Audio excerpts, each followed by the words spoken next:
Our next and final speaker for the program today is Jason Pontin. Jason is editor-in-chief and head publisher of the MIT Technology Review. Previously, Jason was the editor of Red Herring, a business and tech publication that was quintessential to and practically synonymous with the dot-com boom. Among his many distinctions, one of the things that really stands out about Jason's work is his preoccupation and his concern for solving big global problems. We've spent the day talking about the enterprise and technology. Well, Jason wants us to set our sights even higher by urging us to ask the following question. What are the biggest problems in the world even worth solving? And how do we go about solving them? Over this final segment, Jason will review his perspective on 10 breakthrough technologies that stand to change not only the enterprise, but also the world. Jason, with that, over to you. Thank you. Thank you very much. So I am the aperitif. We're going to have a conversation someday the day. You can hear me about right. The accent is about the right level. I can make it less English or more English, depending on how you like. I can even do text if you would like. I'm going to talk through what we at Technology Review think are the 10 most important technologies of the year. Some of them you will have heard of.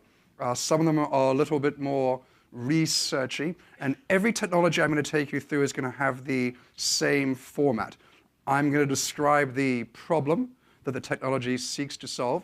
As you heard, we like big problems at MIT Technology Review.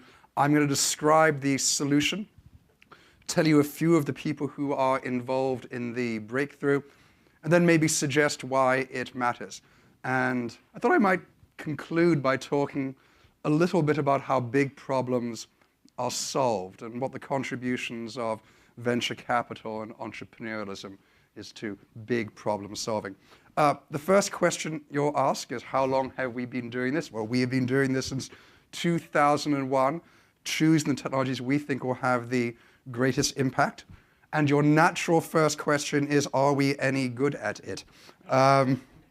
Well, the good thing about being a journalist is even when we're wrong, I can say that we are interestingly wrong in creative ways. So often we're too early. So this happens a lot. This is a technology called microfluidics, which is one of those technologies that was amazingly cool, but wandered around the world looking for a killer application. The late Steve Jobs once said to me that the single most expensive phrase in Silicon Valley is people will buy it because it's really, really cool.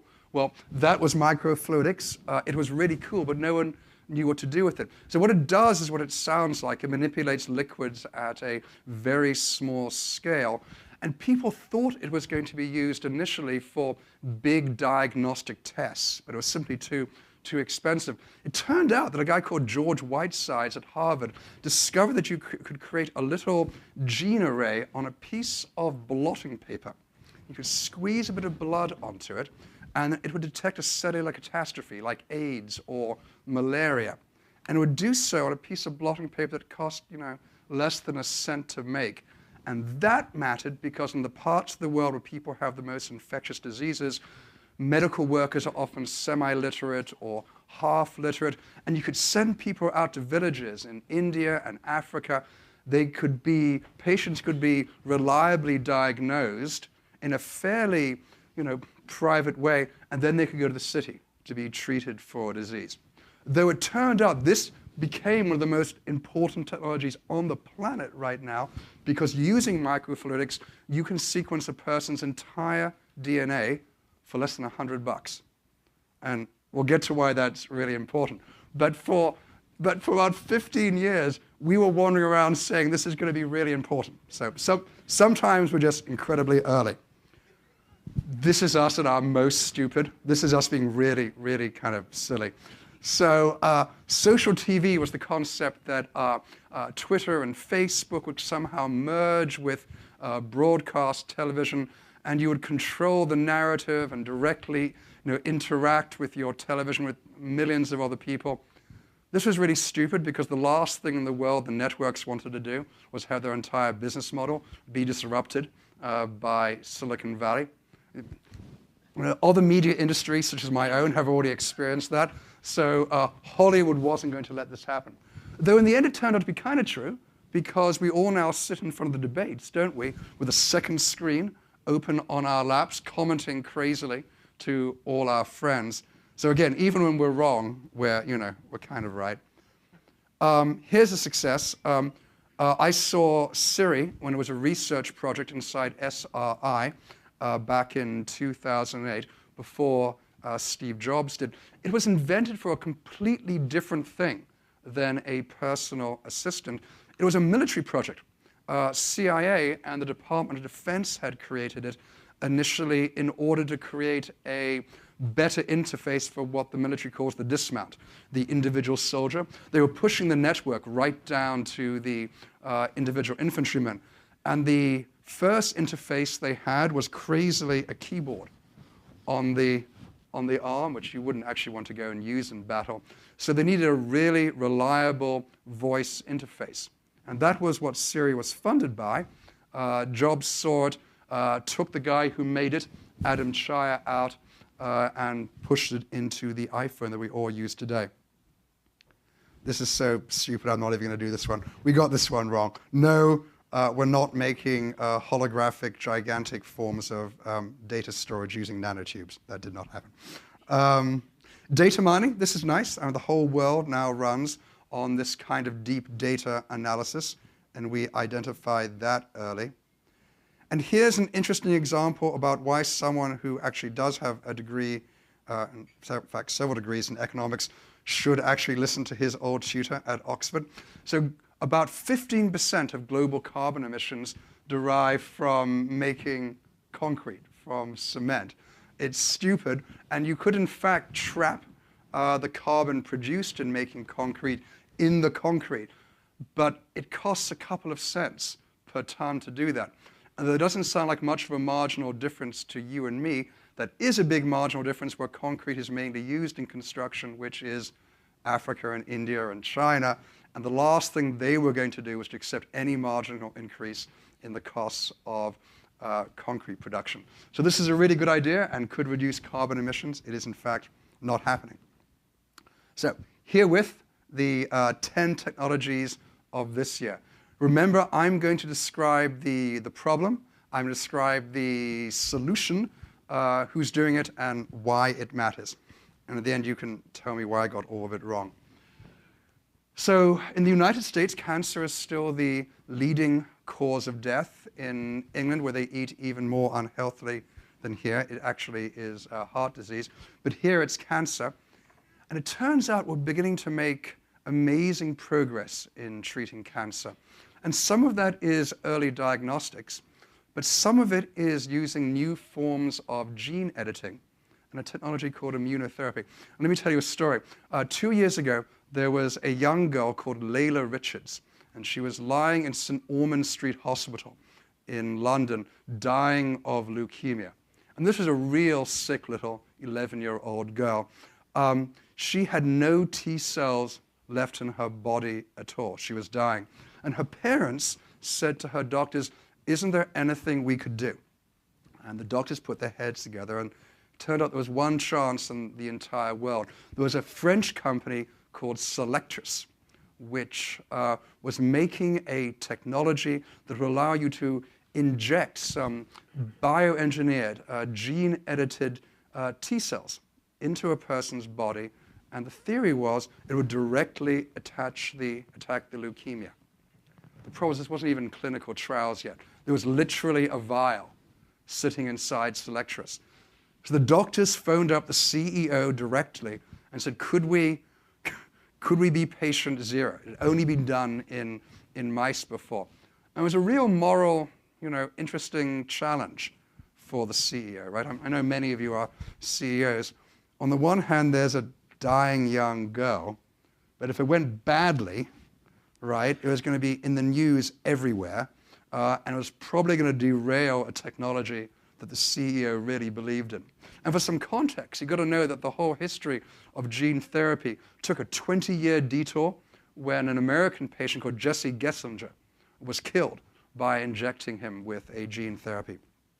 But Selectors decided to make what's called a special case, and they shipped this little vial of white blood cells off to St. Ormond Street, and they injected the young girl, Layla, and not only did her cancer go into remission, here's the amazing thing, she was completely cured. The cancer was totally eliminated.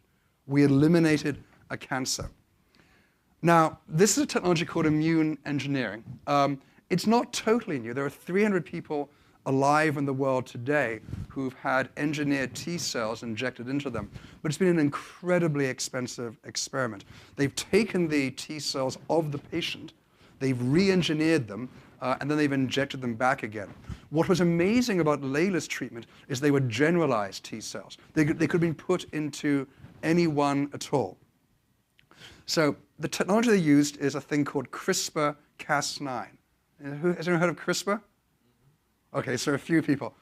So I've got two CRISPR technologies, and CRISPR is going to kind of blow your minds if you haven't heard about it. It allows you to edit individual nucleotides. So you can go right into the DNA and actually edit the DNA of a thing. And you can create a generalized T cell that will go into the body like a little robot and eat up a cancer if you want. So it's a huge, huge breakthrough. There are a whole bunch of companies working on it at the moment, Selectus, Juno, Novartis. And what's important about the use of CRISPR-Cas9 for in the context of direct clinical interventions is you could actually use it for a whole variety of treatments, because the immune system is the body's early warning system, it's the body's first round of defenses, it's what keeps you alive. We get cancer all the time, right? But normally our immune system goes and knocks it out. So this is our get out of jail free card for cancer, and it's an amazing thing. So why does it matter? Well, lots of people die of cancer, and we want to go and keep them well. There are some real problems with CRISPR, and I'm going to go to the next technology. I'm going to tell you why you should be slightly freaked out by it as well. So next problem, climate change is increasingly affecting agricultural productivity. There will be 10 billion people alive on the planet by 2050. 10 billion people, and here's the bad news, we have absolutely no idea how to feed them all. And we wouldn't have any idea how to feed them all if nothing was happening to the climate. But as it gets hotter, agricultural yields, which need to increase, are actually flattening out in a terrifying way. Last year, in the Indus Valley, for the first time in history, large portions of the wheat crop failed in Pakistan because of a drought. First time that it ever happened, and fourth largest population in the world. We need a fundamental breakthrough about how we grow what are called cultivars: wheat, soy, rice. CRISPR-Cas9 comes to the rescue here as well. There are a whole variety of projects at the moment whose purpose is to re-engineer our basic crops, and to do so in a way that isn't, making a GMO. In fact, this actually evades the regulatory controls around genetically modified organisms. These are our normal types of crops. A few genes have been edited, though, to make them more hardy to drought, more resistant to blights, to allow them to go and survive significant drops in precipitation. Everyone is working on this. Needless to say, the Chinese are probably investing the most because they regard climate change as being a national security threat. It matters because we have to feed so many people. But let me tell you why, why CRISPR is weird. It's really easy to do. You can edit a genome, any genome, with about a $10,000 device, two people who have a bachelor's degree in biology. It's really simple. Here's the problem. We have genomes too, right? We're human beings. We're organisms. And we can edit the germline. The germline are hereditary changes. So if you can make a form of wheat that is different generation after generation, you can also edit human beings. So we are going to do this. When my biotech editor came to me and said that CRISPR had been done, this is 2008, 2012 and 2013 by a lady called Jennifer Doudna at Berkeley. I said, well, they're going to do it in humans. And he said, oh, no, they'd never do that. I said, write down the moment you said that. Write it down. And within 18 months, the Chinese had engineered 2 human embryos. So initially, parents are going to embrace CRISPR for the best of reasons. We will want to eliminate clear diseases. I mean, any of us, if we were told our kid was going to have cystic fibrosis or neurofibromatosis or Huntington's or the gene for early onset dementia, of course we'd go and embrace the technology to edit those genes.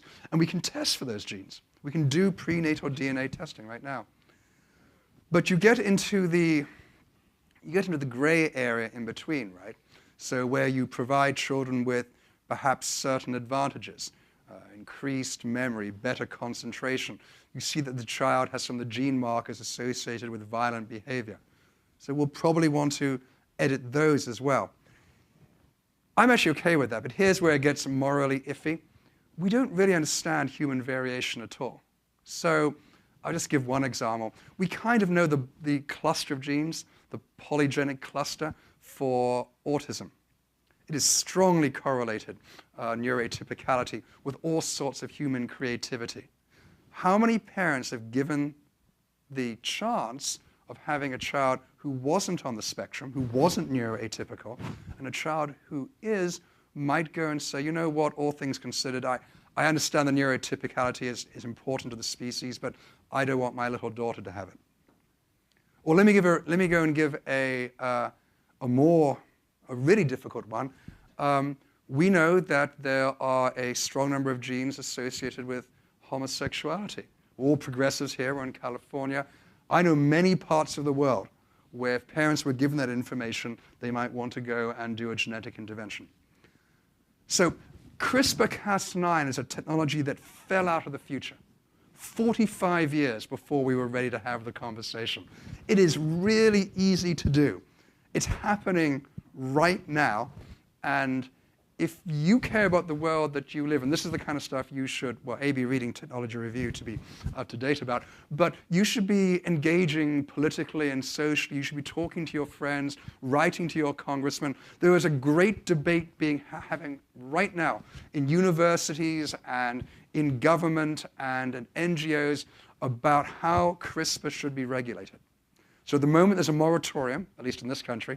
We promised not to do anything until we know more. But that moratorium is being completely ignored in other parts of the world. And there is mounting patient advocacy efforts right now to go and put human embryo modeling on the table, and for perfectly good reasons. But I think we should use technologies rather than be used by them. And I think folks like you should actually, think about this stuff and talk about it and write to your congressman about it. So here's a nice, simple IT problem. So particularly in parts of the world like China, which uses ideograms, or Japan, it's not very easy to interact with your handheld device simply by typing into it. When the great arms race occurred around artificial intelligence, I know you've heard about some of that over the last 2 days, and Baidu hired Andrew Ng, and Google hired Jeff Hinton, and a whole bunch of amazing people. Facebook hired Yann LeCun, went to these big tech companies. The second question is, after they'd set up these enormous AI labs, is what would they do with them? And what projects would they put them to work on? A really cool project that has paid off dividends straight away, mainly at a company called Baidu, is to go and use deep learning to provide better conversational interfaces. And at least for me, the breakthrough is really dramatic. Baidu can do real-time translation of Mandarin at a higher accuracy rate than a human being transcribing, which is pretty cool. And a project at Microsoft that then translates it into English and back again has a higher accuracy rate than an English translator does, a human translator. For those of you who did computer science, that's really interesting, because that was one of the problems that they said a AI would never be able to do until it achieved real consciousness. So there are many different applications of AI. People think it's kind of spooky, but seeing this in the marketplace right now is kind of exciting. Baidu has a second project attached to it called De2, which takes that conversational AI-driven interface and couples it with an intelligent assistant.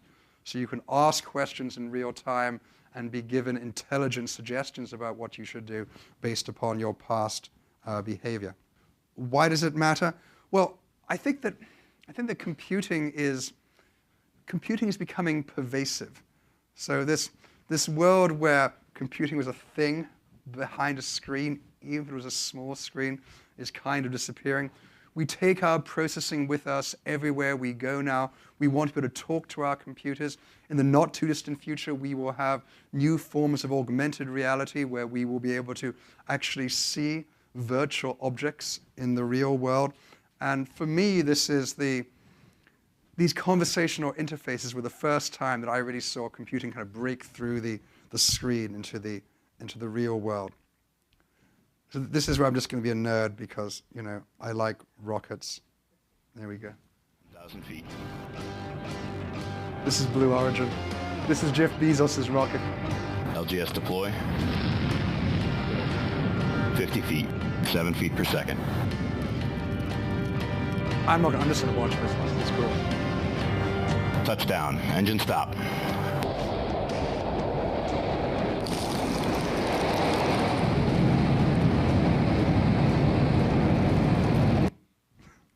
So you know the other company, big company working on this, SpaceX. SpaceX and Blue Origin are very different organizations.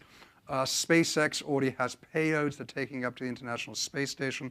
They're already putting satellites in order. They have billions of dollars in future bookings for spacelift.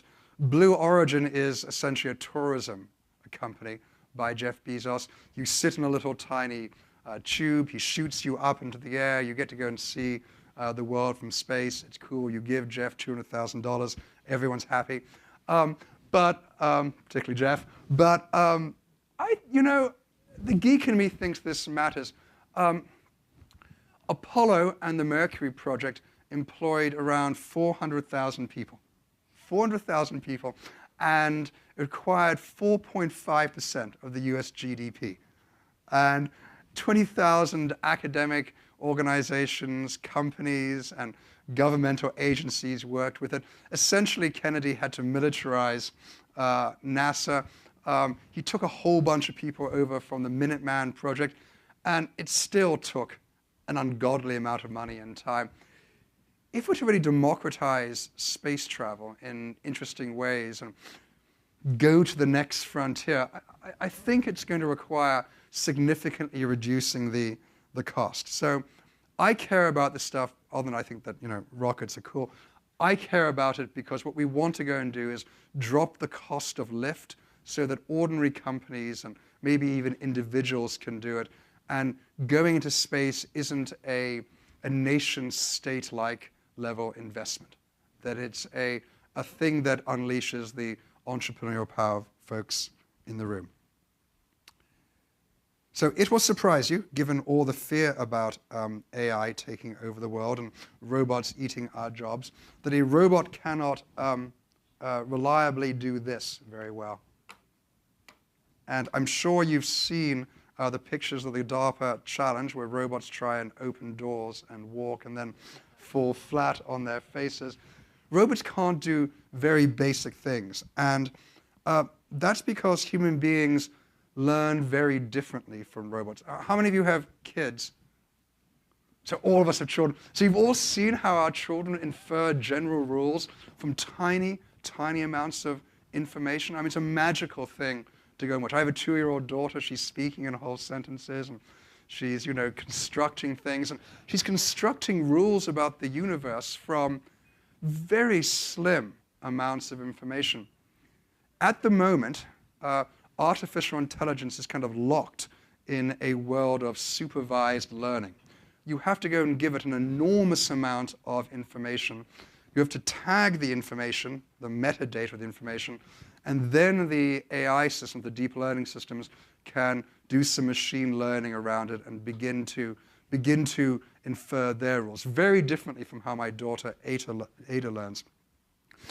Using a technology called ROS, Robotic Operating System, a lady called Stephanie Telix at Brown and a bunch of other people have put together a project called the Million Object Project. They're linking all the robots in the world into a kind of a gigantic family of robots, so that even though one robot can't learn general rules himself, we can amass the planet's robotic learning into a single kind of library, and robots can begin to recognize objects for the first time. So you can put a Baxter into a room, and it will know that this is a device for turning forward screens in a presentation. I think this is a big deal. Until we can make a fundamental shift in AI, the only way to go and make machine learning teach robots to do very simple tasks is to make them learn together as a robotic family. Why does it matter? Well, I know many people think that robots and automation in general are frightening because they eliminate jobs, but the history of economics has always suggested that eliminating bad jobs, repetitive jobs, usually leads to their replacement by better paying and more interesting jobs. It's not a rule in economics, but it's an observation. There are many types of behavior that are still essentially forms of, well, if not slavery, of drudgery. They're dangerous, they're boring, they're repetitive, and I think everyone on the planet has tremendous potential. And if we can get people out of doing repetitive, drudge-like work, the world will be a happier place.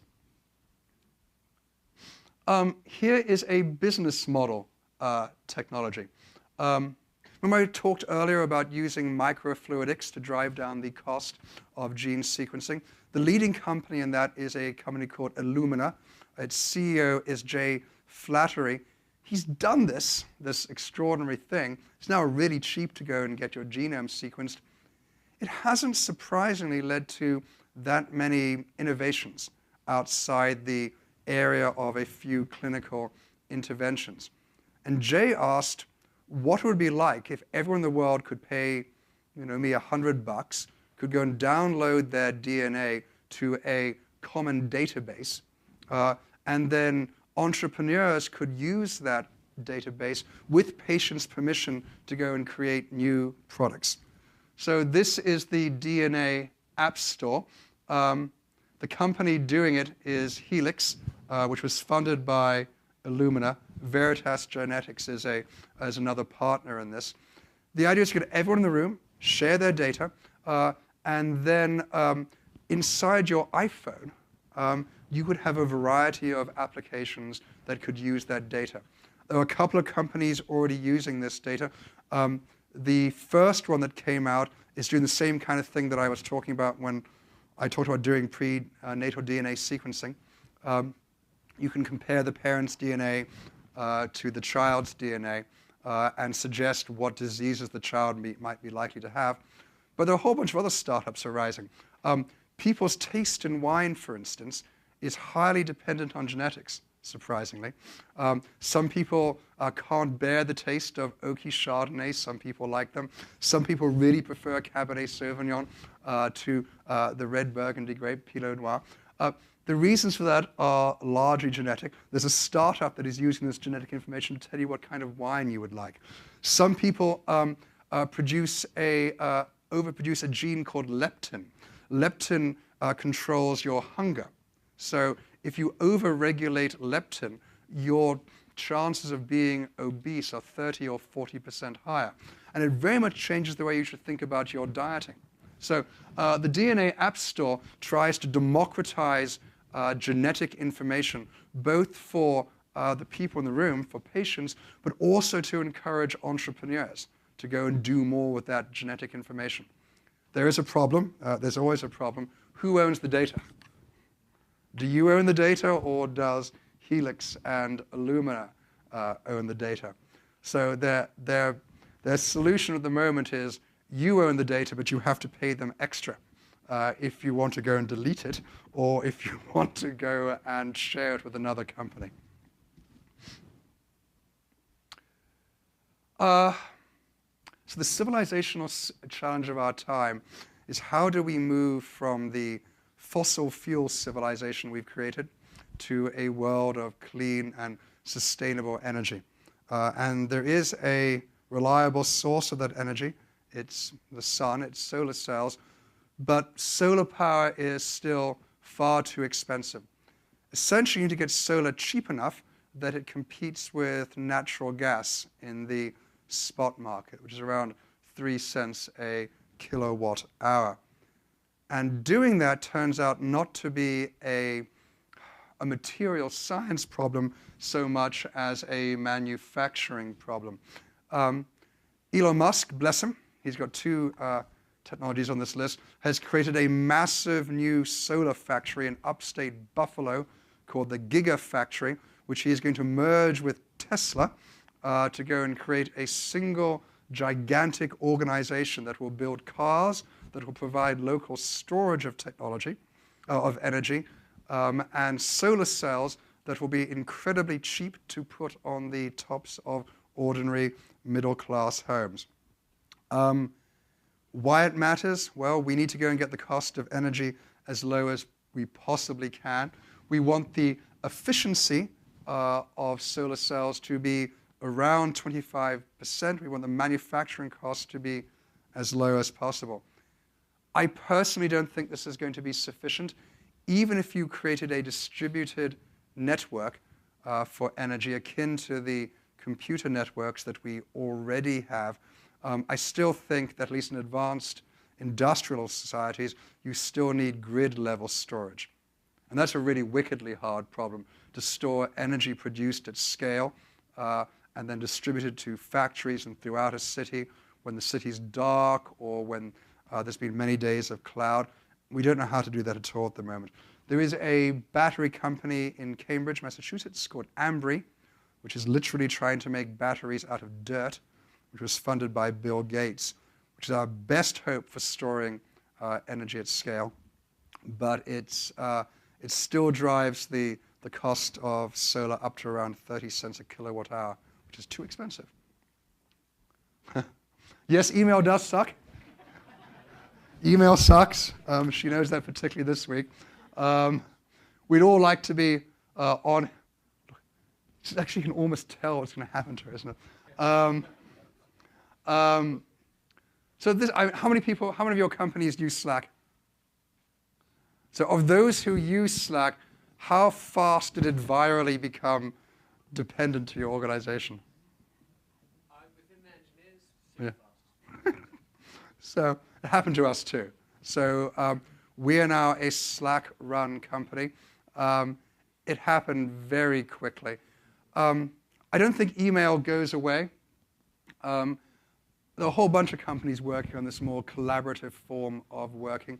We're all still dependent on email, and that's not going to disappear.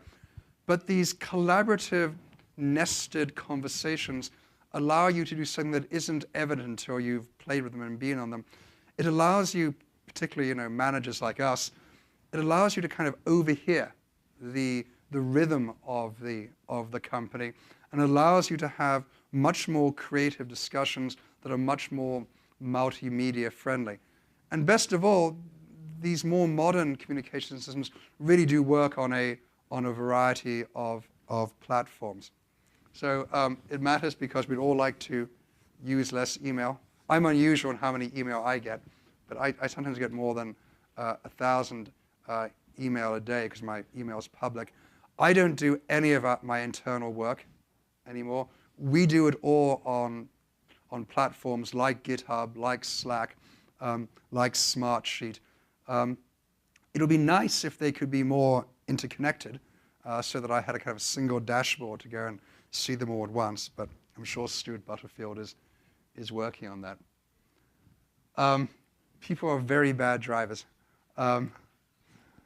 This will shock people, but there is essentially a Vietnam of deaths every year in the United States from traffic accidents, 3 million deaths a year around the world from human beings driving badly. We're very bad at estimating distances. We're distracted. We drive when we're drunk. We're just not very good at controlling 1-ton pieces of steel hurtling around the streets at 90 miles an hour. This was the most kind of gutsy and legally gray thing I've ever seen a technologist do in my lifetime. Google hired the entire robotics team out of Carnegie Mellon, which had won the driverless car competition in 2006. And they spent a decade testing very safely driverless cars up the valley in Palo Alto. And over a decade of very careful testing, they amounted 1 million miles of virtually safe driverless car performance. Elon, because he has a platform that's essentially a mobile computer, started to push out updates to his fleet of Model S's. And at first, these updates to the system were doing things that Mercedes-Benz could do. That it would help you do parallel parking more safely. He got a little bit more adventurous, and he pushed out an update that would improve your driving and perhaps even stop an accident if it could in time. About 18 months ago, a guy called Sterling Anderson pushed out the full autopilot into every single one of the 60,000 Model S's on the road. And how many people have a Tesla? I imagine some of you do. So it works, right? When the data is good, when the sight lines are good, when you're at a consistent rate of speed, you can hand over driving to your car. I have an older one. I don't have the sensors. So if you have the sensors, if you have the LiDAR and the cameras and all the other things that are on board, your Tesla will drive you. A venture capitalist whose name I will not mention because I will be accusing him of a crime, but let us say he was the first VC into Tesla, regularly drives up at 280, doing email in his car, goofing off. Tesla has accumulated 1 billion miles of nearly safe driver car driving in 1 year. You saw the fatality. But even that, it doesn't seem like it was entirely Tesla's fault. I think this is happening much quicker than people realize. There was just a successful test in Germany of a semi-truck driverless car project. Around 4% of the world's population at the moment make their living by driving cars. Those jobs are going really quickly. We're going to go and move to driverless cars very quickly. There will be edge cases where driverless cars will not work in the rain, in the snow, at night sometimes. But there are whole cities like Singapore that are already committed to doing this very quickly. Singapore hopes to move its entire taxi fleet over to driverless cars very quickly. Singapore estimates that it could reduce the number of cars on the streets of Singapore down to 18% of its current total by moving to an autonomous vehicle. Well, it would save a lot of lives. I think we're in a kind of an uncanny valley at the moment. That there are two diverging philosophies about how to handle driverless cars. Elon believes in pushing the regulatory limits and incrementally improving it on the grounds that whatever accidents occur will be acceptable in the face of the total number of fatalities reduced. Google believes strongly, as does Uber with its test in Philly, that the standard for driverless cars for a bunch of largely social reasons has to be 0 fatalities, that they have to be absolutely safe. So it's not clear to me which way it's going to go, but this is happening much faster than I thought it would. And by the way, this is entirely a deep learning. This is a machine learning application. I think this is my last technology. So I imagine we've been talking about the Internet of Things over the last 2 days. 15 billion Internet of Things devices on the planet at the moment. I've read 50 billion by 2020. At the moment, except for some RFID tags that have a very specific application over Wi-Fi, they all require a power source. And what we would want is to charge all our devices through the air. So a clever guy at the University of Washington called Shamanth Golakata has shown that using a technology called backscatter, he can essentially hoover up all the ambient Wi-Fi television signals and radio signals to control and power and provide communications through a wide variety of devices.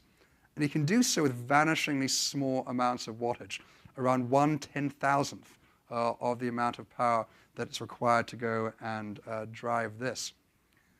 So that means that a whole bunch of applications that we've thought would have to be low power or no power are now possible. And at least for me, it presents the dizzying possibility of a world without cords.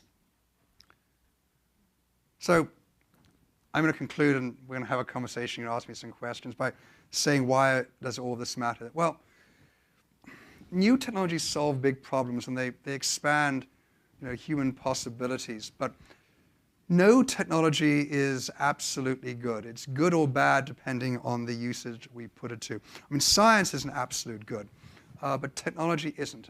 And as I said when I was talking about CRISPR, we have to have a conversation about how we want to use technologies. But I think we find ourselves at an interesting time. The Silicon Valley method of innovation, the Silicon Valley method of venture capital, has done tremendous things. It's created a world of applications on the internet and devices, and all of those things are great. But the venture window of essentially 7 to 10 years and a relatively small amount of money, and if we're frank, even though it's called risk capital, a relatively reasonable amount of risk is not probably appropriate to the really big problems that we face. As I said, we'll have 10 billion people alive on the planet by 2050. We don't know how to feed them, but it's not just food. We need to provide them with clean energy, education, economic opportunity. The way we've historically managed this is to have government fund universities, big government-funded projects that entrepreneurs have then kind of later fed off and produced wonderful innovations that move into the marketplace. And that worked great for a long time. But I think the time it takes to commercialize, say, a new battery technology or a new nuclear reactor technology, 10 to 20 or 30 years, is simply too large commensurate to the challenges that we face. And I don't know what the solution is, but we need to find a way socially to share more of the risk of commercializing new technologies. Government probably needs to do more industrially funded research that pursues specific areas. Universities perhaps need to have their research budgets increased. But VCs probably need to think in a little more long-term fashion about some of the technologies that they want to invest in. Because though Airbnb is great, and I've used it, and though Uber is a fascinating innovation, some of the technologies I've been talking about today are much bigger scale problems that will require larger investments. And on that note, I will fall silent and take any questions you have.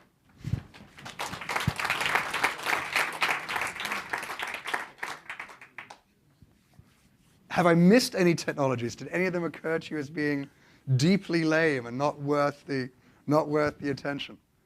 What didn't we do? I can probably say I did it last year. Yes. I want to maybe push back a little bit on what you just said about Airbnb and Uber. Yeah.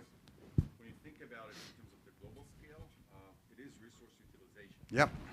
It's not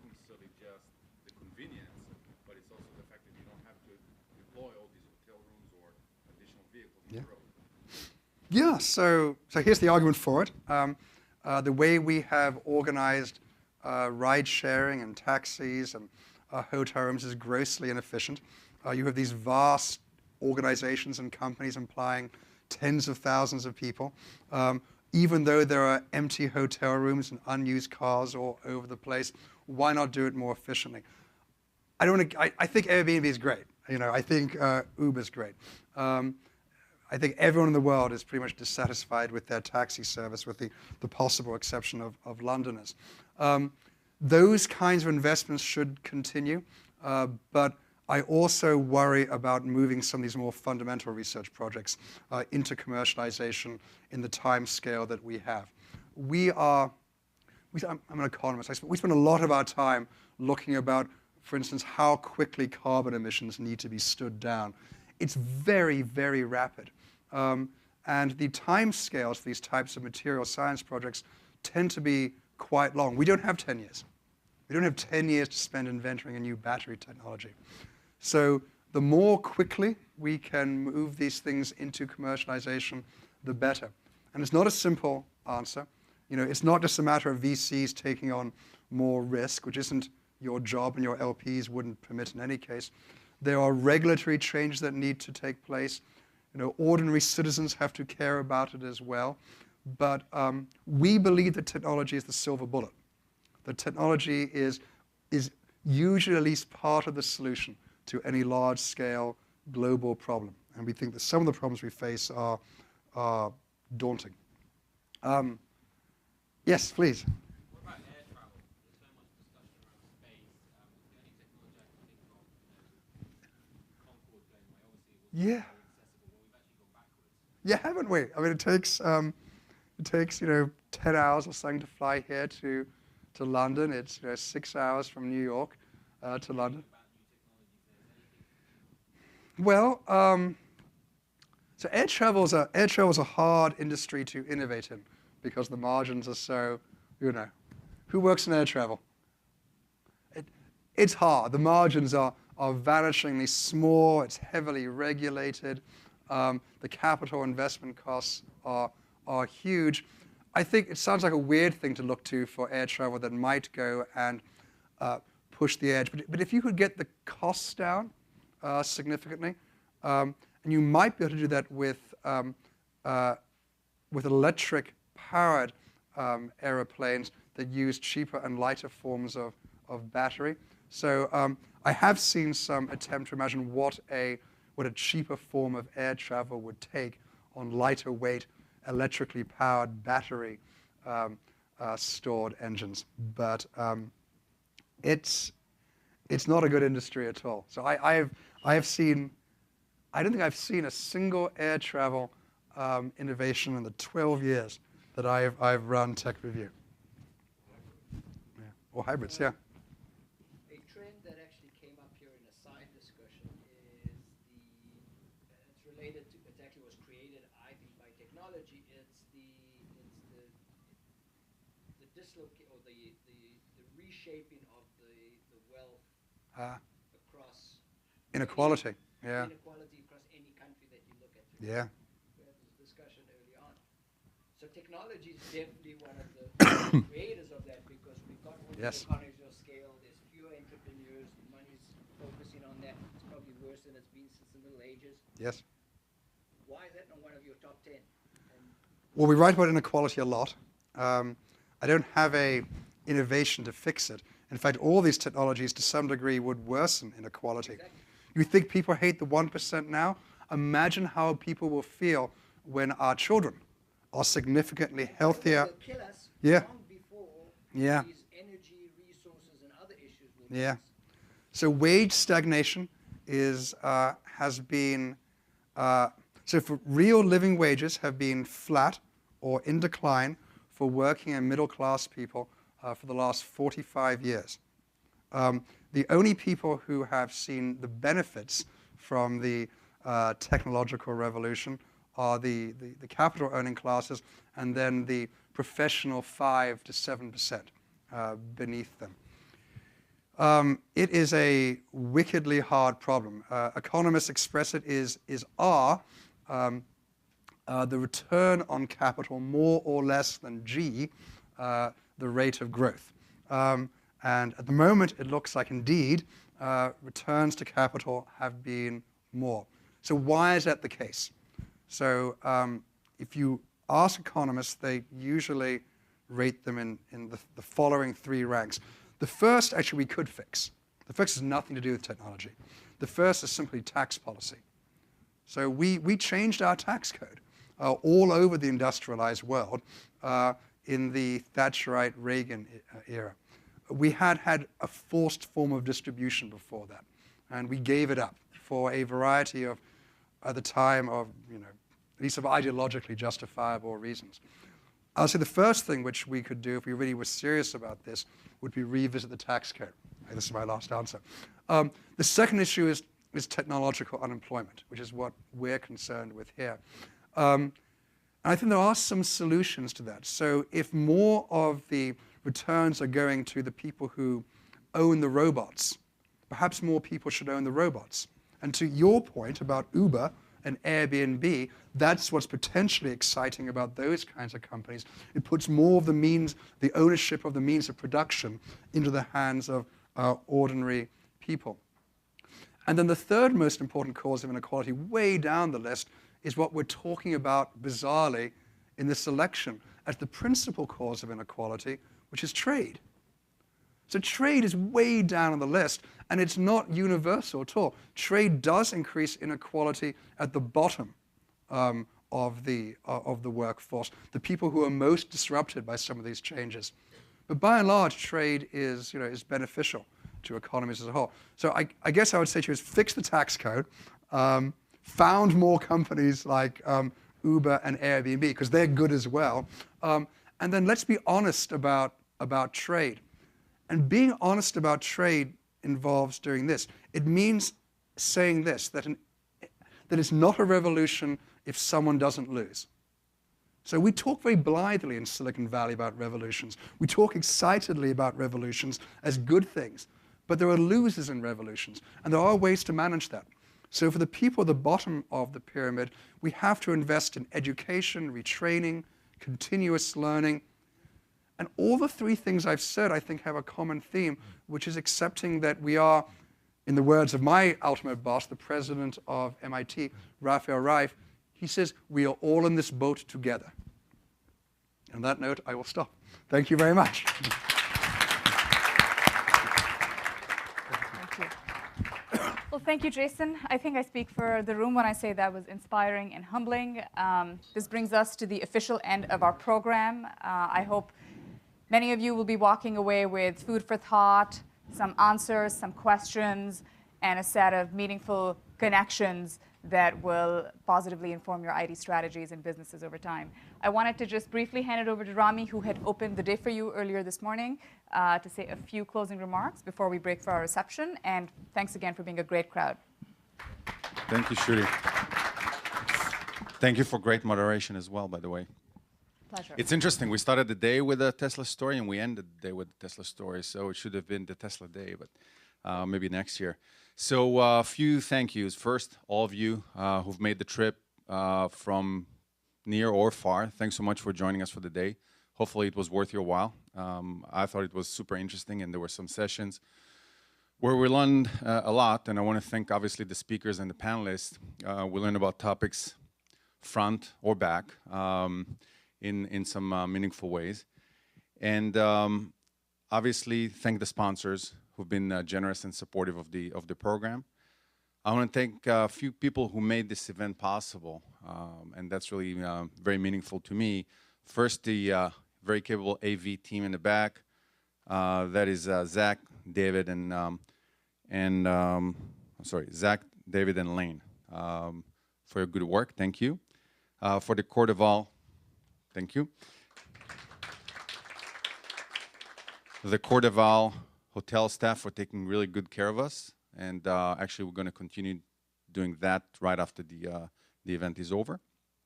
And then I want to mention a few folks from the event team.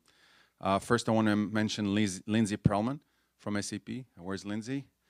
Thank you, Lindsay. Is Hutch still here, by the way? Okay, so thank you to Hutch and obviously Lindsay with his team. I want to mention Jenny, Andrea, Sam, and Catherine, who are doing a great job in the front. And then last but not least, I want to thank again Shruti, and then the two ladies in the back who made this event possible. That's Laura and Anis. Thank you so much for the great work. So a few housekeeping items.